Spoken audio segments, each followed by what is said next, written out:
these 40 men didn't live up to my standard.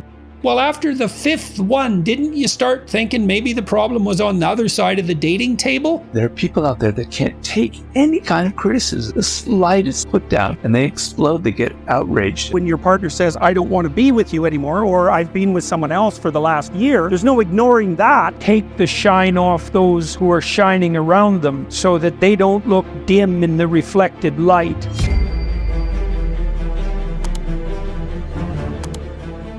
You're looking for generosity. You're looking for kindness down the hierarchy. So that's how does she treat people who are social inferiors, so to speak, at least in that context, like waiters. And then with regards to previous relationships, is she capable of some self-analysis, or is it always the guy's fault? That reminds me of that Atlantic Monthly article. Was this woman in her late 40s detailing out all the high-quality men that she had rejected, many men by her own account. And during the entire article, there wasn't any recognition whatsoever of any time when it might have been her. It was like, these 40 men didn't live up to my standards. It's like, well, after the fifth one, didn't you start thinking maybe the problem was on the other side of the dating table? But the answer was obviously no, and she was obviously still single. When you first meet somebody, they're not laying all their cards on the table. They're trying very hard to impress you, to please you. So all the other aspects of their personality that they may be a little bit ashamed of, but that aren't so great, they're working hard to disguise it. So you're kind of lured into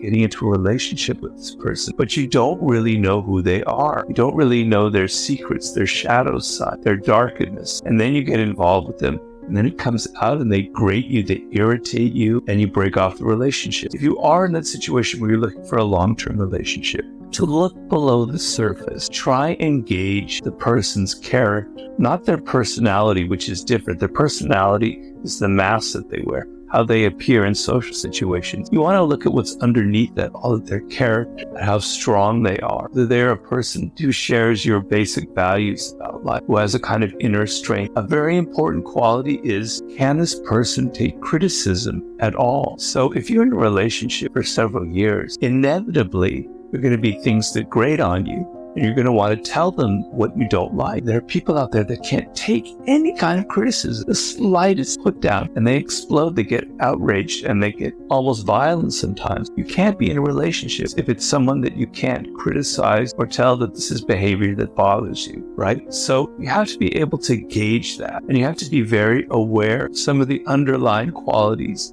that people have. You can notice if they're hypersensitive, they take offense too easily.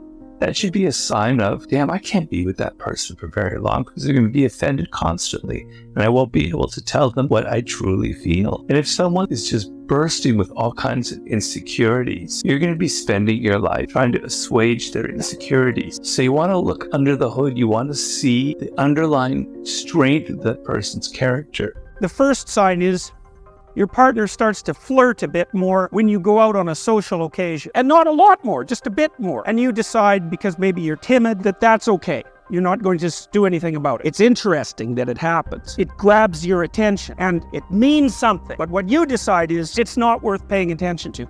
And so maybe the next 8 times that you go out, the same thing happens, but it happens at a somewhat accelerated rate. And then maybe the person starts to go out without you, and so on. There's this progression towards the end state of betrayal. And every time you get a little hint, the world tells you that something's going on. You put it aside and you fail to take it into account. You're foregoing your opportunity to adjust the relationship at micro stages, because maybe what you should have done the first time that happened is you should have gone home with your partner and said, this is what was happening. Why are you doing that? Here's how you should have behaved. And of course, that's going to be a fight. There's absolutely no doubt about it. But it might be a micro fight instead of a the relationship is over fight. And in order to keep a relationship healthy, it needs to be retooled at micro levels constantly. And the same case with your own character. When you encounter something that's unexpected, especially if it's small enough to handle, you need to extract the information from it, rebuild the world, and rebuild yourself. And then maybe if you continue doing that every time, you get evidence of an anomaly or an error, or every time the world manifests a meaning to you, then you won't have to fall apart, because the structure that constitutes you is going to remain viable and healthy from the bottom up.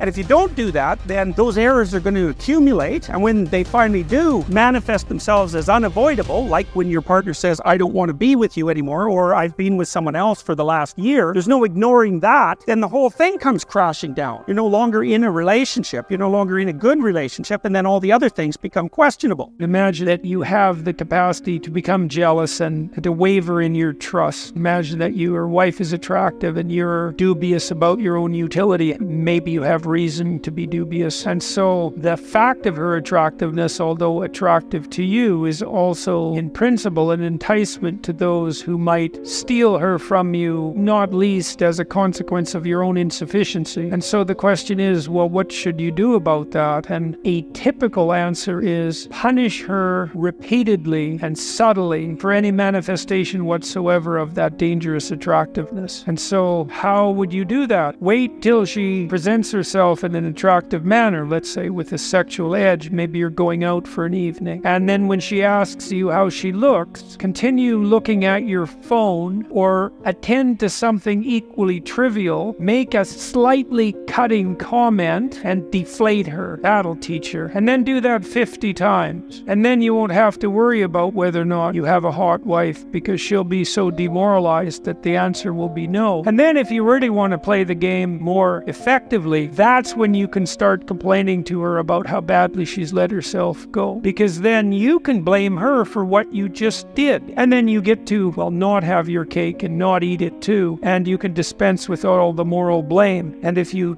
don't think you do that, you should watch very carefully, because one of the things that people do is take the shine off those who are shining around them so that they don't look dim in the reflected light. And that's a terrible thing to do.